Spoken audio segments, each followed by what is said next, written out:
Welcome back, movie lovers. I'm Josh. I'm Chris. And with our powers combined, we are Garner Brothers Movie Lovers.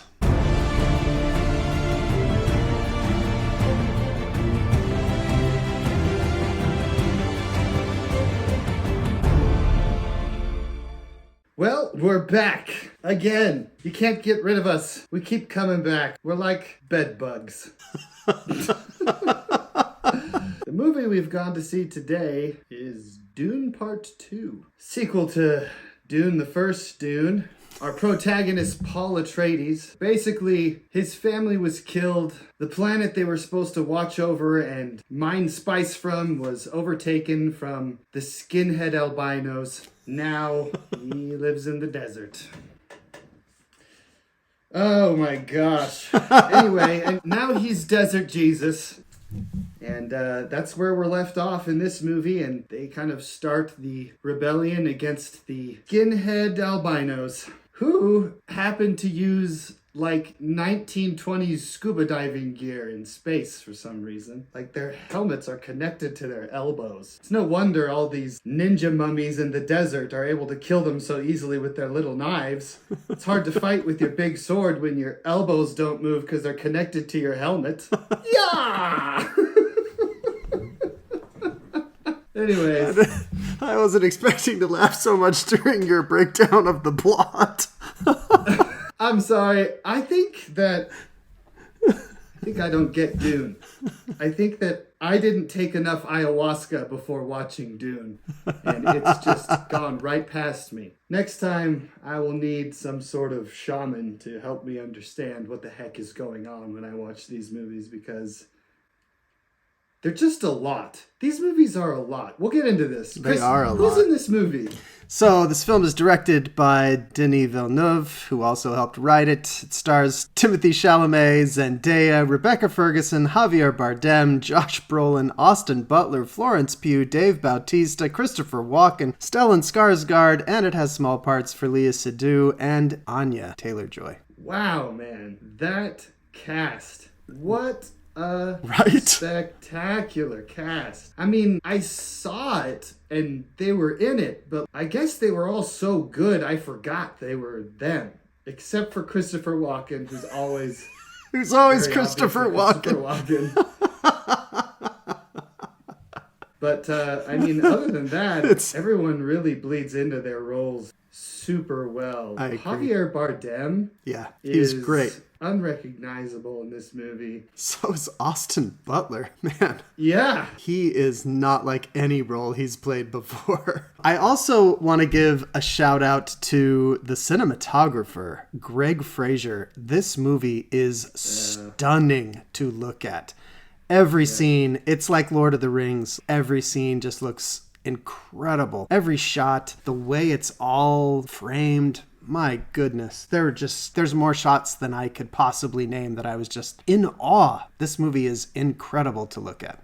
And it has a score by Hans Zimmer. Oh, that makes sense. It was pretty obnoxious. I don't like this score. I know there's a lot of people who've said good things about this music, but... Well, I think that's just because Hans Zimmer's, he's the world's favorite soundtrack person. Yeah. But this is mostly just deep rumbling noises that made me kind of try to pop my ears a couple of times. Like, is there something wrong? What's going on with my hearing? Yeah. No, it's just the beautiful soundtrack. It's Dune 2. It is not beautiful, but the story is not beautiful. The music is kind of grating and unnerving, and so is the film. So I guess that works, right? Although this film was able to slow down a lot and do a lot more character development and storytelling than the first film did. And I could have benefited from some different music, but this is the one they wanted, I guess. So, okay. Yeah, I feel like the first movie, there was a lot of heavy lifting in the world building area. Yeah. And in this movie, there was none of that. And you would do well to rewatch the first one. Oh, definitely. Before you go see this one. I agree. Because I did not. And they are not going to remind you of anything. And there's a lot of little things they taught you about in the first one. You'll remember some of them, but I forgot about the spooky voices that can control people. The voice. So when people started going, "Roar," I was like, Why did Zendaya just do that thing she was refusing to do after that lady barked at her? And then I was like, is that a thing that happened? I think that might have been a thing. I think barking is like a power. I think that the bird cage hat wearing evil witches can bark at people to control them. Yeah, that's right. That's the lore of Dune. You know, I did watch the original before we went and saw this one, and I think I was a lot less confused than you were. So definitely watch Dune 1 again if you don't remember it very well. I was pulled out of the movie a lot being distracted. See, I was never pulled out of the movie. I was thoroughly engrossed from minute one. This movie picks up exactly where the last one left off, and it will not hold your hand at all. Yeah, so make sure you do that, because even if you do, you're still going to come out of this movie and go, whoa, that was a lot. They're a lot. You're gonna be just absolutely overwhelmed with the Dune-ness of it all. I posted that silly video of me talking about it, and afterwards, one of the people who watched the video was like, I don't know if I should see this based on what you said. Like, are you endorsing this movie or not? And I was like, the highs are really high and the lows are really low. The moment when he rides the worm for the first time is spectacular. It really is. It is absolutely stunning. Oh my gosh, I can't properly express to you the gripping sensations you're having in that moment as it's tipping into the sand and you're all disoriented from everything that's going on. Holy cow. And the battle at the end is so epic and grand and a scale that I haven't seen in theaters in a very long time. Maybe ever. Maybe ever. Yeah. It is really fantastic. Those moments that are big are really, I mean, you're riding high in those moments. And you're equally riding low in the low moments on this movie. There are so many gross, sadistic, freaky bad guys in this movie. Yeah, they are. And you are just sitting in your seat and you're like, man, that guy is morbidly obese from eating people. They're so messed up. It's gross. Ugh. Yeah. The whole Harkonnen, the entire world that they live in, it's a very different feel. You spend so much time on Arrakis at the beginning and you start to feel really comfortable there and all the tones are warm. And then you go to the Harkonnen world where they have a black sun, which ends up making the entire world just look black and white. And it was filmed in infrared, apparently, which even shows you veins underneath their skin and their eyes kind of look crazy. That whole world just feels so off. It feels jarring. It feels so gross and so wrong. And then when you go back to the desert, you're like, the desert. I will say, without making any spoilers, that there's some very interesting choices made throughout this movie, particularly with Zendaya's character. Mm-hmm. And honestly, I'm most interested in the future of Zendaya's character than anyone else at this point. It's just such a spectacle and experience. And I can't imagine a bigger cinematic experience happening to me this year. I was thoroughly engrossed in the film the entire time.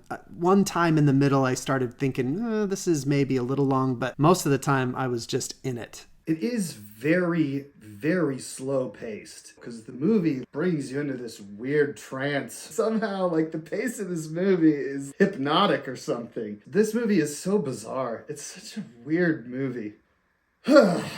I think there would be a lot of people who would go into this movie and just be like, that was just too much. I think most people are really going to like this film. So here's what I think is so interesting about this. This is a huge blockbuster movie, right? This is not the kind of film you usually go and see that's a blockbuster. Usually blockbusters are popcorn movies. This is not a popcorn movie. No. This is a really serious film. It has some very deep philosophical and psychological conflicts. It has some excellent action, some just jaw-dropping cinematography, but it's not an easy film. And so I think a lot of people are gonna, at the end of it, be like, did I like that? And I think a lot of people don't ask themselves that question when they walk out of a movie. I think a lot of people just have like a gut instinctual feeling. If the hero doesn't win and gets the girl and has the big kiss at the end and walks away in the sunset and Vin Diesel says, it's all about family at the end of the movie, then they're not happy. Those people are not going to be happy with this. Is there anything else you want to talk about with this movie? No, I think it just boils down to this is a visual and auditory spectacle. It is incredibly well made and acted, and it is not easy. Like, the story is hard. Let's rate it, I guess, and then we'll talk spoilers. So, it's time for Good, Fine, Bad. Good! Fine. Good. Bad.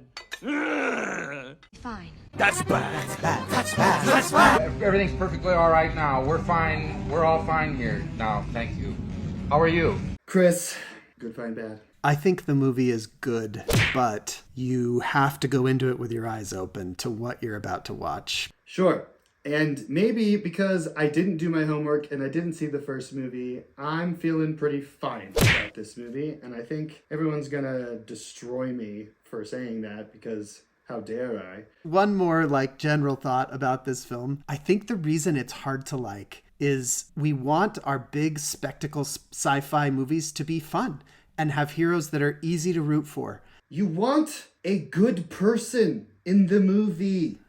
You want one. You want one person you can be like, that's a good guy. It's a hard world. Dune is like Star Wars without the fun. Everybody's bad. Everyone is evil. It's really, really serious and dark. That's fine or whatever. Maybe this is just me, but Dune is like, I'm going to create this story. It's going to be this crazy world, all these intricacies. It's just going to make everyone kind of feel gross and want to go home and curl up in a ball and cry in the corner of their room naked and pour some vinegar on them and then roll around in the mud. That's what I want.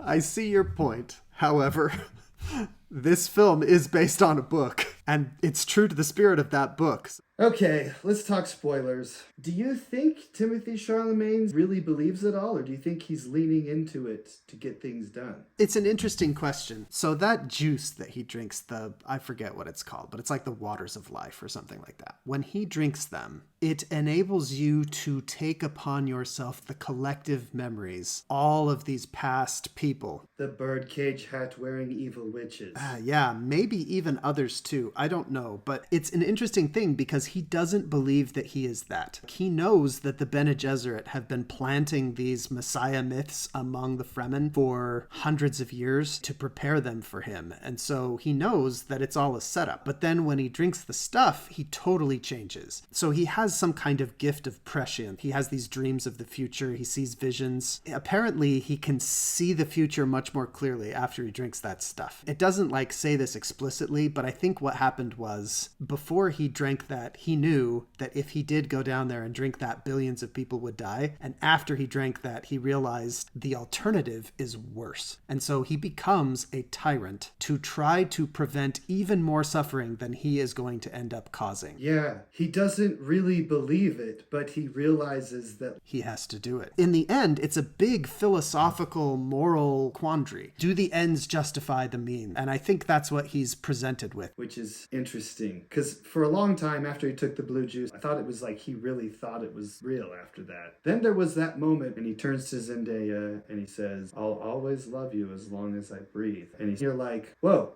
that's the old Timothy Chalamet. And then I started to wonder, he's going to marry this lady just for political purposes. Yeah. It's all a facade. He doesn't really believe it all. He's doing it all out of necessity. I didn't know that for sure until that moment, and all of a sudden I questioned everything. I was kind of annoyed with the fight between Desert Jesus and Voldemort Elvis. It was kind of awesome until the finale. The final part of the fight, I think what happens is while he's trying to stop himself from getting stabbed in the shoulder, he uses the knife that's in his side to stab into Voldemort Elvis. I think that's what happened, but they didn't do a great job. They don't show it. You have to figure it out. I thought that fight was really gripping. It was. Everything was awesome until that moment, and I was like, why would you do it that way? There's a part where they find out they're related to the Harkonnens. Yeah. And then he says this thing. They say, I can see all these different possible futures, and there's so many different ways that this can go wrong, but there is one way where Iron Man can save us all. There is one way where this can work out. And then immediately after that, he says, we'll be Harkonnens. And that's how we'll survive. And I was like, by being the bad guys? That's how you'll survive? By being the bad guys? No, don't do that. Stop. It's hard when the person you've been rooting for suddenly becomes a megalomaniacal tyrant. And then you're like, oh. Timothy Chalamet doesn't even believe that he's Desert Jesus. Neither do half the desert mice. But then the desert mice are like, well, he can ride a big worm pretty good. He might be Desert Jesus. And then when Christopher Walken bows down to him, and then everyone bows down to him, the one person he cares and respects the most is the only one who doesn't believe in him anymore. I do think the relationship between Timothy Chalamet and Zendaya is the most interesting part of the film. In one of the interviews that I was watching, Villeneuve was saying he made some changes to the end of this. In the book, he becomes the new emperor, Zendaya stays by his side, and it doesn't say anything about the other houses rejecting him. They beat the bad guys, they win. The problem that Frank Herbert, the author of the book, had was that people read it and thought that Paul Atreides was a hero. And his whole point in writing the book was to make it a message about how power corrupts, tyranny's not okay, the dangers of false messiahs. And that's why he wrote Dune Messiah, the sequel book, to show everybody, no, that wasn't the point of the story. At the end of the first one, I was like, well, I think I'll know better about how I feel about this movie after I see the second one. That's how I felt. And after seeing this one, I was like, I think I'll know better about how I feel about this movie After you see the third one. After I see the third one. Yeah. I do have to say that I do feel better about this movie than I did about the first one. I feel like the first movie had so much setup to do, and it had to do it so quickly. That movie felt really rushed. It felt like a movie that was entirely set up, and it kind of is. But because of everything that movie set up, I felt like this movie could really slow down and take its time on some of the character arcs. I think we're done. Anything else? Nope. Okay. Thanks very much. Pew, pew, pew.